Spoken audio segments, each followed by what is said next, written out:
இன்னைக்கு லஞ்ச் பார்த்தீங்கன்னா, சாதம் வந்து வச்சிருக்கிறேன். அதுக்கடுத்து வந்து இது பார்த்தீங்கன்னா, சொரக்கா கூட்டு. நம்ம பருப்பெல்லாம் போட்டு செய்வோம் இல்லையா? அந்த மாரி கூட்டு. இது வந்து தொட்டுக்கையாவும் வச்சுக்கலாம். இல்ல அப்டின்னாக்க நம்ம வந்து சாதத்துலயுமே போட்டு பெசஞ்சு சாப்பிடலாம்.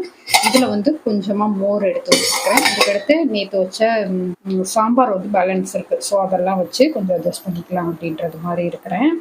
இன்னைக்கு 2 பேத்துக்குமே ஸ்கூல் உண்டு. அவங்களுக்கு வந்து லஞ்சுக்கு தயிர் சாதமும், அதுக்கடுத்து வந்து சொரக்கா கூட்டும் தான் குடுத்துருக்கிறேன். தோசை மாவு அரைச்சோம் இல்லையா? அதெல்லாம் வந்து பேலன்ஸ் முடிஞ்சிருச்சு. கொஞ்சமா இருந்தது. அத வந்து பாத்திரம் எடுத்து மாத்தி வச்சுட்டு, இன்னைக்கு வந்து அரைச்சிடலாம் அப்படின்றதுக்காக எடுத்து வச்சிருக்கேன். இதுல வந்து இட்லி மாவுக்கான இந்த அரிசி, அதுக்கடுத்து வந்து மிச்சம் இதெல்லாம் வந்து ஊற வச்சிருக்கிறேன். அடுத்து இதில பார்த்தீங்கன்னாக்கா, ஆப்பத்துக்கும் அதே மாதிரி தான். இந்த கொஞ்சம் உளுந்து மட்டும் எக்ஸ்ட்ராவா போட்டு ஊற வச்சுக்குவோம். இந்த மாரி ஊற வச்சிருக்கேன். இதில வந்து வெள்ள உளுந்து இருக்கு. இதெல்லாம் வந்து இனிமேட்டு தான் அரைக்க ஸ்டார்ட் பண்ணணும். அடுத்து 1 மாசத்துக்கு தேவையான எண்ணெய், அதுக்கடுத்து வந்து பருப்பு இந்த வகையெல்லாம் வாங்கிட்டு வந்தேன். நல்லெண்ணெயில பார்த்தீங்கன்னா 2 லிட்டர். அதுக்கடுத்து பொரிக்கிறதுக்கு வந்து எப்பயுமே நான் வந்து கடலை எண்ணெய் தான் வாங்குவேன். ஸோ அது வந்துட்டு வாங்கிட்டு வந்தேன். தேங்காய் 2 வந்து வாங்கினேன். அதுக்கடுத்து பருப்பு வகைகளும் வந்து ஒவ்வொரு மாசத்துக்கு என்ன தேவையோ அத வந்து வாங்கிட்டு வந்து வச்சுருவேன். இப்ப இதோடைய விலையெல்லாம் சொல்றேன்.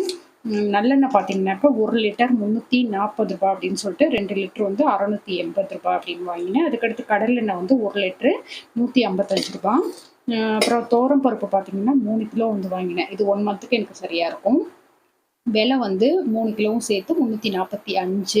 அதுக்கடுத்து கடலைப்பருப்பு வந்து 1 கிலோ ரூ. 88. தோல் உளுந்து வந்து ரூ. 110. இது வந்து தோல் உளுந்து பார்த்தீங்கன்னாக்கா, நான் களி பண்ணுறதுக்கு பசங்களுக்கு வந்து ஈவினிங் ஸ்நாக்ஸா களி செஞ்சு குடுக்குறதுக்குமே வச்சுக்குவேன். ரொம்ப உடம்புக்கு நல்லது அப்படின்றதுனால அது மாரி வந்து யூஸ் பண்ணிக்குவேன். ஆயில் அதுக்கப்புறம் பருப்புடைய ரேட் வந்து கரெக்ட்டா இருக்கா? இல்ல ரொம்ப அதிகமா தெரியுதா? அப்படின்ட்டு கண்டிப்பா கமெண்ட்ல சொல்லுங்க.